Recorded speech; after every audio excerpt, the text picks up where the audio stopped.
Se você acha que entrou em platô no emagrecimento, eu vou te frustrar muito agora. É cortando carboidrato? É cortando macarrão? É cortando pão? Não. Pra emagrecer, você precisa comer menos calorias que o seu corpo gasta? Então não é que o seu corpo está em platô, você tá se exercitando menos. Existem algumas estratégias que podem ajudar. E aí, meu povo, sejam muito bem-vindos a mais um vídeo do meu canal. Eu sou a Carol Ferraz, eu sou graduada em nutrição, influenciadora fitness, criadora de conteúdo. E aqui eu te ensino tudo o que eu precisei aprender nesse mundo e quebrei muita cabeça de uma forma muito mais rápida, muito mais desmistificada e simples, pra que você não precise passar por tudo que eu passei nessa vida. E hoje a gente vai ter uma participação especial do meu vizinho baterista. Se ele aparecer, eu espero que o microfone não esteja pegando ele, mas eu tô um pouco incomodada, já tem um tempão que eu tô tentando começar esse vídeo. Mas vamos lá, hoje eu vou falar de algo que vocês me pediram muito nos comentários dos últimos vídeos, inclusive todos os vídeos que vocês quiserem que eu traga aqui, dúvidas, comentem sempre, porque eu olho todos. Mesmo que às vezes eu não responda, eu olho todos. Que é sobre o platô no emagrecimento, né? Quando chega aquele ponto que você já emagreceu, ainda precisa emagrecer,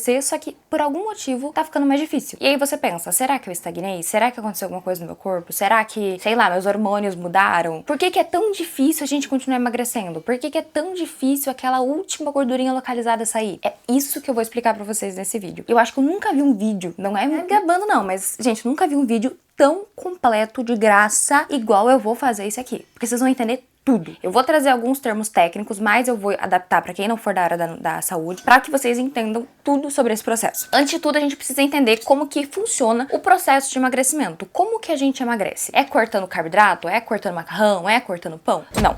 Como a gente emagrece? Pelo balanço energético negativo. Basicamente, a gente tem um total de energia que o nosso corpo gasta, que são as famosas quilocalorias. Se a gente come a menos disso, a gente perde peso. Se a gente come a mais, a gente ganha peso. É óbvio que isso não é um dia isolado. Ah, se um dia eu comi menos, eu vou emagrecer. Não, isso é ao longo de muito tempo. Então é o déficit calórico prolongado por muito tempo, fazendo isso todos os dias, que vai te gerar esse emagrecimento. Então, assim, sempre que eu falo pra vocês que não existe alimento que engorda, alimento que emagrece, é justamente por isso. Porque você pode emagrecer comendo pão, você pode engordar comendo pão, você pode emagrecer comendo banana e pode engordar comendo banana. Então não é a banana, não é o pão, não tem o alimento. É todo o contexto da sua dieta, da sua alimentação, do seu estilo de vida. E passando bem rapidinho pra vocês entenderem como é feito esse entendimento do gasto calórico, que vai ser muito importante. Então, assim, prestem 230 mil vezes mais atenção nisso que eu vou falar pra vocês. Como que a gente sabe o que é esse gasto calórico? Ele é uma soma da taxa metabólica basal, que é basicamente a energia que a gente usa pra viver. Eu posso estar deitada na cama, que é a taxa metabólica basal, que o meu fígado vai usar, meu rim vai usar, meu coração, que o meu corpo vai usar pra se manter basicamente vivo. Mas toda caloria de atividade física, seja ela programada ou não, isso aqui vai ser importante depois. Mais o efeito térmico dos alimentos, que é a caloria que a gente usa pra digerir os alimentos. Só que ela é o mínimo do mínimo do mínimo do mínimo. Tá? E aí podem alterar algumas coisas, tipo fator injúria, se você estiver doente,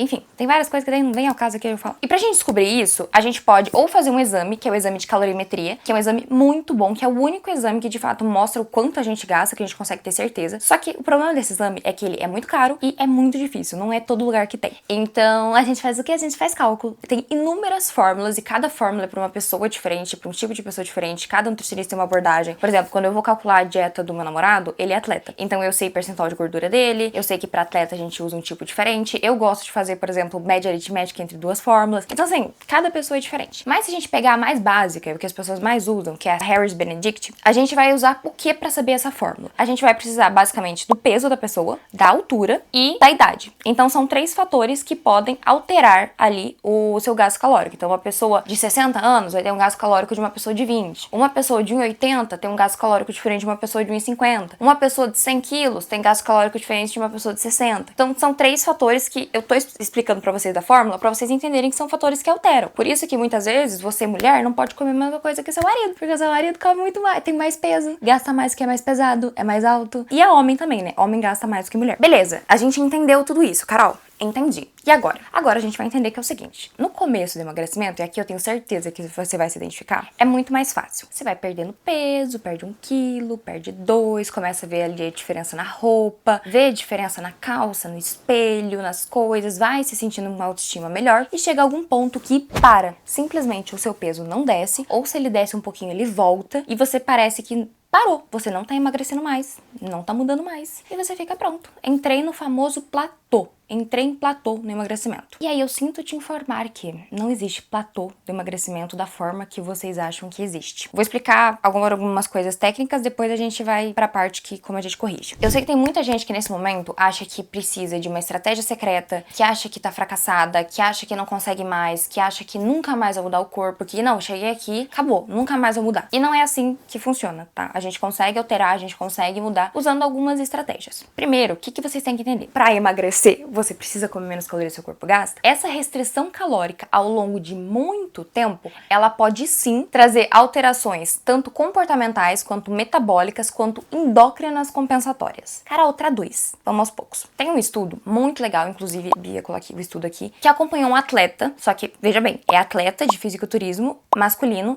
natural. E acompanhou todos os exames laboratoriais dele, fizeram um exame de calorimetria, tudo. E o que acompanharam? Que durante 8 meses, onde ele estava nessa restrição calórica mais avançada, a taxa metabólica dele abaixou. A taxa metabólica, lembra que é aquilo que o nosso corpo gasta para sobreviver. Então, se essa taxa metabólica abaixou um pouco, opa, já tem uma diferença ali no metabolismo. Além disso, alguns hormônios alteraram, como o T3 e T4, que são hormônios da tireoide, que eles regulam muito o nosso metabolismo. Por isso que pessoas que têm hipotireoidismo, inclusive eu agora tenho, têm mais dificuldade em emagrecer, justamente por conta dessas alterações hormonais. Mas um parênteses, se você está suplementando os hormônios e tomando remédio bonitinho, a sua tireoide volta ao normal e você não está emagrecendo por conta de dieta. Só que vale lembrar que isso aconteceu com um atleta que seguia a dieta à risca, tá? Sem errar nada, e que ele estava num percentual baixíssimo de gordura. Então, se você tá num percentual muito, muito baixo de gordura, de fato, fazendo dieta assim 100% o tempo todo, realmente existe ali alteração metabólica. Se você é uma pessoa que faz 99% das pessoas do mundo que estão me assistindo são pessoas normais, que fazem dieta, que saem um pouco no fim de semana, tudo, não existe essa alteração tão grande com relação ao metabolismo, tá? O que acontece? E aqui a gente entra no outro ponto que eu falei pra vocês prestarem atenção. Lembra que eu falei que a fórmula a gente usa peso, altura e idade? Então, dependendo da quantidade de peso que você perder, isso pode ser muito significativo. Então, vamos dizer que uma pessoa que foi de 80 quilos para 70, ela tem uma diferença grande ali de uns 10 quilos, mais ou menos. 10 quilos perdidos, ela passa a gastar mais ou menos entre 100 a 130 calorias a menos. 100, 130 calorias a menos é um pão francês. Então é como se você gastasse um pão francês a menos, entende? Se você perder 10 quilos. Só que 100 calorias no dia a dia pode não ser tanta coisa. Mesma coisa se, eu perdi 5 quilos, entrei em platô. 5 quilos? Você vai 50 calorias no máximo? Não dá nada. Então, às vezes, não é essa a questão que tá acontecendo. A questão é o próximo que a gente vai falar. Agora, se você é uma pessoa perdeu 30 quilos, 20 quilos, isso sim traz uma alteração muito grande. E aí sim, tem que falar com o profissional que te acompanha, tudo, pra refazer essa caloria. Porque pode ser que, beleza, perdi 30 quilos. Você tá gastando mais ou menos umas 300, 350 calorias a menos. 300, 350 calorias a menos é um prato de comida. Então sim, a gente tem que controlar, a gente tem que fazer essa alteração. E aí, nesse caso, pode acontecer o famoso platô. Tá, Carol, mas se o platô não existe da forma que eu tô achando, que você até agora, em todo esse tempo de vídeo, me explicou, o que tá acontecendo com o meu corpo? Aí a gente vem pro ponto. O seu corpo, ele se adapta. Então ele quer poupar energia. Pensa lá na época da caverna que a gente precisava ter a nossa reservinha de gordura e guardar ela porque a gente não sabia quando ia ter comida de volta. Acontece mais ou menos a mesma coisa aqui. O seu corpo quer poupar o máximo de energia. Então, no momento que você começa a perder peso, começa a perder gordura, ele quer te fazer parar de gastar isso. E como que isso acontece? Você vai ficando mais cansado,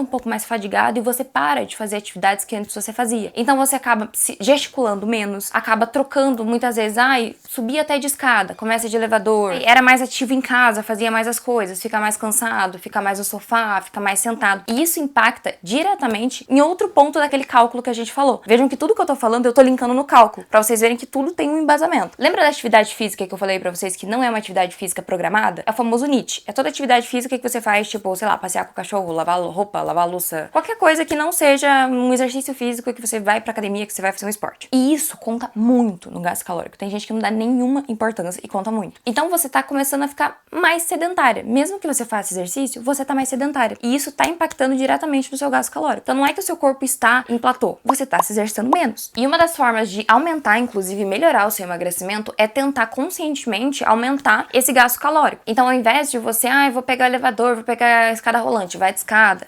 Preguiça de arrumar a casa, tá até bom, né? Porque a gente deixa a casa arrumada, limpa. Vai fazer alguma coisa, vai lavar uma roupa, vai estender. Ou, tô trabalhando. Durante durante home office, cada, sei lá, depende do intervalo que você tem, depende do que você faz, meia hora, levanta, vai pegar uma água, dá uma volta, dá uma alongada, faz alguma coisa pra que você não fique sentado o tempo todo. Carol, não consigo, de fato, minha rotina é muito sentada, muito home office. Tenta aumentar o seu cardio. Eu sempre falo pra vocês que o cardio mesmo, a alteração cardiorrespiratória, a gente tem que ficar mais ofegante, tem um tempo de batimento cardíaco, mas se for só pra aumentar o gasto calórico, até a caminhada entra aqui, tá? Então, acordar mais cedo, tentar fazer uma caminhada, tudo isso vai te ajudar muito. Segundo, e meio triste, que quanto mais você emagrece, mais fome você sente. É triste, mas é verdade. Isso acontece porque dentro do nosso corpício, a gente tem alguns hormônios que regulam fome e saciedade. E dois principais dele, que é a leptina, que é o hormônio da saciedade, e a grelina, que é o hormônio da fome. Não é bem assim, mas é que um gera mais saciedade e o outro mais fome. E quando um tá mais alto, o outro tá mais baixo. Quando um tá mais alto, o outro tá mais baixo. É assim, feedback negativo, né? Um sobe, outro desce, um sobe, outro desce. Normal. E aí, o que acontece? A gente tem vários mecanismos, então assim, quando a gente se alimenta, aumenta a leptina. Depois de um tempo, aumenta a grelina. Então assim que o nosso corpo regula a fome. Só que o tecido adiposo, ou seja, a gordura que a gente tem, ele libera mais leptina, que é esse hormônio da saciedade. Quando a gente vai perdendo gordura, a gente vai liberando menos leptina, que é o hormônio da saciedade, aumentando a nossa fome. Existem algumas alterações cerebrais também que acontecem, fazendo com que a gente pense cada vez mais em comida, que é o famoso food noise, né? Tipo, ruído de comida. Então parece que quanto mais você vai emagrecendo, mais você vai fazendo dieta, mais você vai pensando sobre comida, pensando, ai, nossa, eu queria comer aquilo, às vezes você nem gosta. Tipo, eu lembro que tinha uma época que eu tava morrendo de vontade de comer leite condensado. Gente, eu não gosto de leite condensado. Mas era porque essa alteração cerebral que tava acontecendo, junto com essa perda de gordura, o teu corpo tá entendendo como uma agressão, sabe? É aquele negócio que eu falei. Você, antigamente, precisava de reservas energéticas de gordura pra sobreviver. E hoje, não mais. Então, conforme você vai emagrecendo, essa fome vai aumentando. E aí, o que acontece? Você começa a beliscar mais, você começa inconscientemente colocar mais comida. Tipo, ai, nossa, hoje eu tô com um pouco mais de fome. Coloca um pouco mais de arroz, coloca um pouco mais de comida. Belisca mais. Então, só um negocinho, só um negocinho, só um negocinho. Quando vê, deu umas 200 calorias. E isso, no fim do dia, faz muita diferença. Então, você pode não estar emagrecendo, não porque você está em platô, mas porque você está sentindo mais fome, mais vontade de comer e tá saindo mais. Ai, mas eu sigo a dieta 100% e o fim de semana? Ai, mas aí eu como isso, como aquilo, vou em rodízio. Beleza, sair da dieta uma vez é ótimo. Sair da dieta no fim de semana é ótimo. A gente tem mais adesão quando a gente faz isso. Só que dependendo do tanto que você sai, da frequência que você sai, isso pode alterar bastante. Então, às vezes, você não está emagrecendo por isso também. Ai, Carol, mas vai ser pra sempre assim? Significa que se eu emagrecer pra sempre eu vou sentir essa fome? Pra sempre não, mas por um bom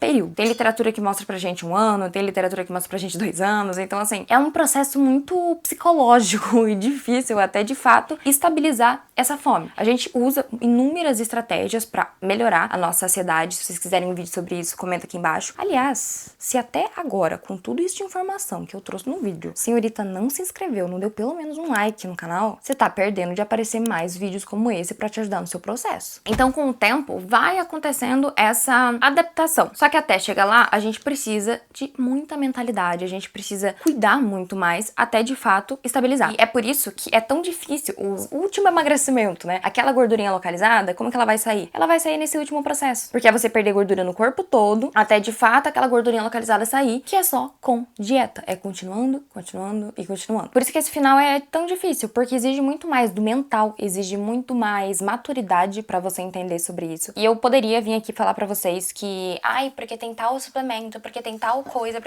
coisa milagrosa. Mas, gente, não existe. A minha profissão, a minha ética mesmo, profissional, me impede de fazer qualquer coisa relacionada a isso. Porque não existe. É você ter mentalidade, é você ter maturidade, é você entender que sim, o básico funciona, mas demora, que é o que eu aplico no meu perfil. É a gente não ter resultados extremamente rápidos, mas são resultados extremamente duradouros. E eu sei que tem muita gente que busca os atalhos primeiro, que busca 1001 coisas pra fazer, e aí, quando tem resultado e volta, que é o reganho de peso, ou quando não tem resultado, acaba fazendo tudo aquilo que eu faço, tudo aquilo que eu falo. Por isso que a gente tem que mudar aqui e junto a gente muda o corpo. Não existe uma mudança única, existe uma mudança com um conjunto de fatores. E, Carol, beleza, eu entendi sobre isso, mas não tem nenhuma, tipo, realmente não tem nenhuma estratégia que possa me ajudar? Existe. Existem algumas estratégias que podem ajudar, estratégias dietéticas como o ciclo de carboidrato, diet break. O diet break são pausas no meio da dieta e o ciclo de carboidrato só muda a quantidade de macronutrientes, que podem ajudar o metabolismo não diminuir tanto e a performance no treino não cair tanto. Outro ponto que pode ajudar é as nossas famosas refeições livres. Eu já falei aqui uma vez pra vocês que refeição livre pode ser muitíssimo interessante num processo de emagrecimento, só que não vão achando que é pra tu ir pro rodízio de sexta a sábado. É uma refeição livre no fim de semana, ou em qualquer outro dia, ou no máximo 2, mas não sempre. E cuidar com o álcool. Zero álcool, tá? Eu tô falando aqui de carboidrato. Carboidrato, sódio, enfim. Comer um hambúrguer, uma batata frita e isso aí. Mas eles podem ajudar, por quê? Porque como a gente tá bem depletado, bem sem carboidrato, bem com a performance baixa, você entrar ali com esse aumento de calorias, seja ele por meio de ciclo de carboidrato, seja ele por diet break, seja ele por refeição livre, pode ajudar na questão da performance, a adesão da dieta, porque de fato você não vai ficar naquele